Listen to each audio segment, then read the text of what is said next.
livro do Novo Testamento narra a história do encontro de Jesus com o cobrador de imposto Mateus. E ele lhe disse: siga-me. Ele levantou e seguiu. Mateus 9:9.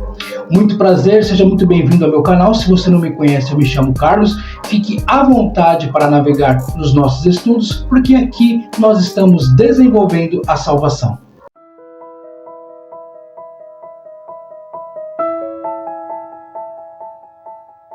Siga o mestre. Você se lembra dessa brincadeira infantil?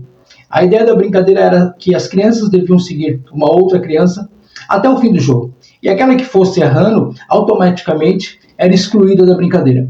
E a que permanecesse até o fim se tornaria então o próximo mestre a dar-lhe as diretrizes. Eis aí a mais importante frase que uma pessoa possa ouvir: siga o mestre. Não aquele mestre das brincadeiras infantil, mas o mestre dos céus e da terra. Mestre esse que é exemplo para aqueles que estão lá no céu e exemplo para aqueles que estão aqui nessa terra. Mas como é que eu faço para seguir esse mestre? Ouvindo e refletindo tudo aquilo que foi escrito pelos apóstolos e pelos profetas, revelado na Escritura. Seguir o mestre não é da forma que eu penso, mas é da forma que ele se revela para nós. Quando se falamos de custo, estamos se referindo à capacidade de calcular perdas e ganhos referente a uma decisão que iremos tomar. Diariamente tomamos decisões em nossas vidas, e essas decisões geram custos e geram perdas ou geram ganhos. A gente pode entender da seguinte forma: quando a gente vamos ao supermercado, a gente calcula o custo de uma compra. Quando a gente procuramos um novo emprego ou quando entramos numa faculdade. Todas as decisões das nossas vidas, elas vão gerar perdas e custos. E essas decisões não englobam apenas a parte financeira. Engloba também o tempo que vamos dedicar à decisão que a gente tomou. E na vida espiritual, isso não muda. Existe um custo a ser calculado para aquele que quer ser discípulo de Jesus. Seguir a Jesus é uma decisão. Então, existe sim um custo. Vamos ler o que diz lá no Evangelho de Lucas, no capítulo 14, do 26 ao 33. A palavra de Deus diz assim, eu vou estar lendo na tradução NVI, que diz assim: se alguém vir a mim e ama o seu pai, a sua mãe, a sua mulher, os seus filhos, os seus irmãos e irmãs e até a sua própria vida, mais do que a mim, não pode ser meu discípulo. Aquele que não carrega a sua cruz e não me segue, não pode ser meu discípulo. Qual de vocês, se quiser construir uma torre, primeiro não se assenta e calcula o preço para ver se tem dinheiro suficiente para completá-la? Pois, se lançar o alicerce e não for capaz de terminá-la, todos os que virem rirão dele, dizendo: este homem começou a construir e não foi capaz de terminar. O qual rei que, pretendendo sair à guerra contra outro rei, primeiro não se assenta e pensa-se, com 10.000 homens é capaz de enfrentar aquele que contra ele vem com 20.000? E se não for capaz, enviará uma delegação enquanto o outro ainda está longe e pedirá um acordo de paz. Da mesma forma, qualquer de vocês que não renunciar tudo o que possui, não pode ser meu discípulo. A primeira parábola que Jesus usa aqui é a parábola da construção de uma torre. A construção de uma casa, de um grande edifício. É isso que Jesus vai estar falando. O resumo é uma construção. E aquele que é sábio, antes de começar a construir, ele vai calcular o preço da obra antes de começar. Porque como a parábola diz, que se ele lança o alicerce e não tem o dinheiro para terminar aquela obra, os que virem que a obra não foi terminada vão rir daquele dizendo: olha, ele não teve a capacidade de terminar aquilo que começou. Então o homem fica entusiasmado apenas com um projeto. E quando ele não termina aquilo, o único monumento que sobrou é do seu entusiasmo e da tolice de não ter calculado então um custo para terminar a sua obra. Agora, traduzindo então as palavras de Jesus, o que Jesus está querendo dizer é que para segui-lo, naquele ensinamento, ele vai dizer: para você me seguir, não é apenas entusiasmo pelo projeto que eu estou te oferecendo, mas há a necessidade de reflexão do custo que será empregado em seguir a Jesus. Será que, em nome do crescimento numérico, A gente não tem contribuído para que haja mais pessoas entusiasmadas com Jesus do que realmente verdadeiros discípulos? A segunda parábola vai dizer de uma estratégia de guerra. Um rei que vai guerrear com outro rei, ele se assenta primeiro para saber se ele tem condições de ganhar aquela guerra, porque ele só tem 10 mil e o outro está vindo com milhares e milhares. Então ele se assenta e diz, olha, eu não vou ganhar essa batalha.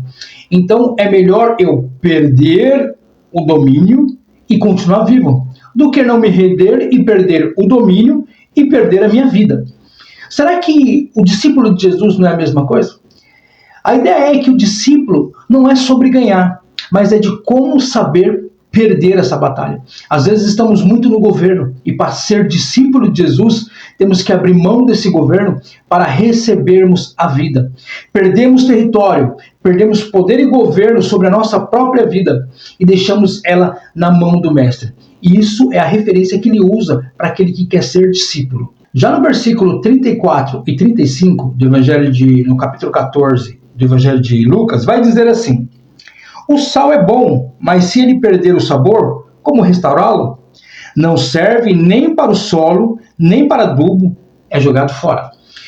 O que o sal tem a ver com ser discípulo de Jesus? Vamos entender bem as metáforas que Jesus está usando. Vamos imaginar que aquele que decide ser discípulo de Jesus, mas ele não avalia o custo, né? Ele não avalia o custo da sua decisão, como nas parábolas acima. O sal ele tem uma propriedade, e a propriedade dele é dar um sabor melhor para a comida, para a carne, para o alimento, e não deixar que aquele alimento apodreça. No caso da carne, você salga a carne para que ela não apodreça. Quando então o discípulo não calcula o custo, ele é como um sal que perdeu a sua essência. Ele já não salga mais, ele já não traz aquele tempero bom e ele não evita o apodrecimento da carne. Ele ainda tem a aparência de sal, ele não mudou a cor, ele não mudou a sua textura, mas ele já não serve mais para a sua finalidade. É aquele discípulo que está no anonimato, ele não se declara que ele é um cristão, ele não salga, ele não tempera, ele não evita o apodrecimento, o sal que perdeu a sua essência. Isso acontece também com aqueles que eram discípulos de Jesus e deixaram de seguir o mestre como ele deve ser seguido. Já não se submete mais ao reino de Deus. E a consequência e o resultado disso é que ele não consegue mais formar discípulos verdadeiros de Cristo, porque ele mesmo já não é o sal, ele já perdeu a sua essência. E é por isso que nós temos como reflexo pessoas que formaram discípulos que têm pouca profundidade, pouco conhecimento em Cristo, um evangelho raquítico, sem muitas informações do que realmente é o reino de Deus. Esse é o reflexo daquele sal, daquele discípulo que perdeu as suas qualidades. O problema do cristianismo de baixo custo é que gera igrejas de baixo custo e que transforma discípulos ou pessoas de um falso Cristo ou até mesmo de um Deus que é feito à sua imagem e semelhança. E isso é um problema muito grande. Então, mais rapidamente estamos precisando mudar essa cultura de agradar a clientela só focando nas suas dificuldades e preferências e tornar essas pessoas enraizadas no Evangelho de Jesus Cristo. E só os ensinamentos de Jesus Cristo é capaz de transformar discípulos verdadeiros, transformar pequenos cristos, como diz em Atos capítulo 11, versículo de número 26. Jesus tinha muitos seguidores, mas será que todos esses seguidores eram discípulos de Jesus? Acredito que a grande maioria que seguia Jesus era mais pelo interesse e também pela curiosidade do que por ter calculado o custo de ser discípulo de Jesus. Uma grande multidão acompanhava Jesus. Mas o que era essa grande multidão? Uma grande multidão é como uma pessoa sem rosto, sem nome. Trata-se de uma massa cinzenta, aparentemente neutra, indefinida, isenta de responsabilidade em relação aos ensinamentos de Jesus. A grande multidão é o exemplo mais escandaloso de que é possível seguir Jesus sem ter compromisso ou sem levar em consideração o custo de ser um discípulo. Mas Jesus não estava preocupado com a multidão como a preocupação de um youtuber por milhões de seguidores, a procura de Jesus é por comprometimento. Não é por números. Por isso ele vai falar do custo de ser discípulo. Para sair do meio da multidão, é preciso pelo menos atender 3 tipos de demanda. E no capítulo 14 de Lucas, vamos ver as demandas que são. Primeiro temos que atender a um certo tipo de amor, depois a um certo tipo de sofrimento e a um certo tipo de desapego. Essas são as 3 demandas para aqueles que querem ser realmente verdadeiros discípulos de Cristo. Um certo tipo de amor. Olha o que o texto diz. Se alguém vem a mim e ama mais o pai, sua mãe, sua mulher, seus filhos, seus irmãos, irmãs e até a sua própria vida mais do que a mim, não pode ser meu discípulo. É possível a gente amar várias coisas ao mesmo tempo. É claro que esse amor ele é dividido em suas classificações, né? Um exemplo que eu posso usar aqui é o seguinte: eu amo o meu time de futebol, mas é claro que eu amo a minha esposa mais que o meu time de futebol. Então a gente consegue fazer essas diferenças, né, de amor. No versículo que a gente leu, Jesus não está dizendo que nós devemos odiar a nossa família ou que não temos que amar a nossa família. Muito ao contrário disso. O Evangelho nos ensina a amar os nossos irmãos e familiares. Mas o que ele está querendo dizer é que essas pessoas que nós amamos, ou essas coisas que nós amamos, a exemplo, time de futebol, um animalzinho de estimação, ela não pode ser maior do amor que nós temos por Deus. Até mesmo o amor pela nossa própria vida não pode ser maior do que o amor que sentimos por Deus. Então, quando colocamos coisas, pessoas acima do amor de Deus, podemos cair no risco de estarmos cometendo idolatria. Esse tipo de amor, ele também pode ser expressado literalmente na vida. De que forma? Você pega países onde a religião é de religião islâmica, os muçulmanos. Então, quando uma pessoa que faz parte daquele clã se converte ao cristianismo, automaticamente esses versículos que foram lidos, literalmente, eles têm que ser manifestos. Porque eles não aceitam o cristianismo lá. Então aquele que se converteu, ele vai ter que realmente mostrar que ama a Deus, que ama a Cristo acima de todos os seus familiares. Isso é uma coisa muito recorrente. Eles têm até que pedir asilo, eles têm que mudar de nação, mudar de casa, mudar de país por causa da perseguição. Então a primeira demanda para ser um discípulo de Jesus é amar a Deus acima de todas as coisas. Agora Jesus vai falar sobre um certo tipo de sofrimento. Se existe uma palavra que parece que está fora do sistema religioso hoje em dia, é o sofrimento. Acredita-se que quem segue Jesus, ele não sofre. Mas o próprio Cristo disse que nós teríamos aflições, que teríamos sofrimento, que teríamos dias difíceis, mas que ele estaria conosco. A ideia aqui está dizendo que para seguir Jesus, iríamos sofrer. Porque o próprio mestre sofreu também.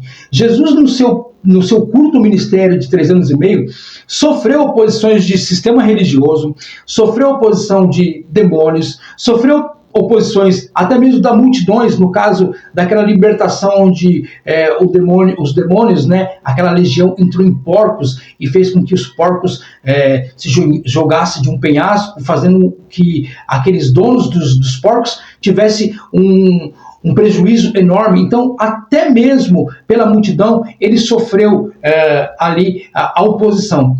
Isso quer dizer que nós também, como seguidores de Jesus, vamos sim sofrer, vamos sim ter oposição nesse mundo.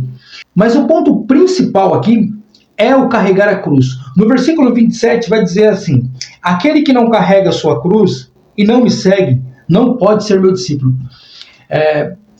A visão que os discípulos tinham de carregar a cruz, de tomar a cruz, era muito diferente da visão que temos hoje. Porque eles não entendiam que o Mestre, que Jesus, iria morrer, iria ser crucificado, ia padecer na mão de Pôncio Pilatos, ia morrer. Eles não tinham essa compreensão da obra poderosa de Cristo.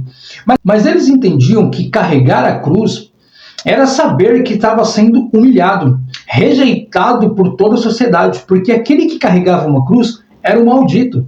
Aquele que carregava uma cruz era o que trazia perigo para toda a sociedade, para as pessoas.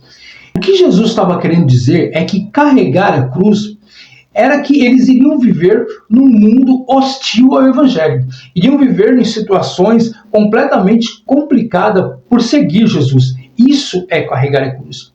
Traduzindo essas palavras, é dizer que muitas das vezes seremos tratados como santarrões, pessoas que são ultraconservadores, malucos ou lunáticos para acreditar num livro de 4.000, 3.000 anos atrás. Isso que Jesus estava querendo dizer quando disse: você precisa carregar a sua cruz e me seguir se você quer ser meu discípulo. E por outro lado, existe o sacrifício pessoal. Não é Deus que precisa entrar na nossa agenda. Somos nós que temos que entrar no plano global de Deus. Há um plano muito maior. Quando nós nascemos, esse plano já estava em atividade. Então não é ele que precisa entrar no nosso plano, não é ele que precisa entrar na nossa agenda, mas nós que temos que ter esse sacrifício de entrarmos no plano total de Deus. E por fim, agora, um certo tipo de desapego. A terceira demanda, ela desfere um golpe em toda a nossa dependência em coisas que fazem com que a gente crie vínculo nessa terra. A gente tem que entender, porque a própria palavra de Deus vai dizer que nós somos peregrinos nessa terra, que nós estamos caminhando para um outro reino. Então, a demanda do desapego é nós desapegarmos das coisas que nós acreditamos que são nossas aqui nessa terra. E isso vai desde propriedades até o nosso próprio eu. Uma pergunta rápida, ela pode trazer respostas importantes para a nossa vida. Vamos usar o exemplo de que você perdeu tudo nessa vida. Você já não tem mais nada, você já não tem a sua herança, você perdeu todas as suas posses, tudo que você tinha. E só lhe sobraria Jesus. Eu sei que é meio difícil imaginar uma coisa dessa, mas pense, se só sobrasse Jesus na sua vida, será que você conseguiria ser feliz somente com Cristo? Olhar para o céu e dizer: Senhor, isso me satisfaz, o Senhor me satisfaz, isto é a minha alegria, o Senhor é a minha alegria. Será que a gente consegue ter essa noção? Dependendo da resposta que tivermos ou a resposta que daremos a essa pergunta, pode dizer muito se estamos apegados a essa terra, se temos um vínculo a essa terra ou não. Agora, falando em desapegar do nosso eu, é porque a nossa verdadeira identidade, ela está revelada em Cristo. Quando descobrimos ou quando nos é revelado Cristo, então nós sabemos quem verdadeiramente nós somos. Fora disso, é apenas uma imagem distorcida da realidade de quem somos em Cristo. Então há a necessidade urgente de desapegar de todas essas coisas que nos cria vínculo nessa terra e desapegar de nós mesmos para realmente saber qual é a nossa real identidade diante de Cristo. Ser discípulo tem um custo, e essas são as demandas e a essência de um discípulo de Cristo Jesus. Que Deus abençoe você e que o Senhor nos ajude a se tornar discípulos de Cristo.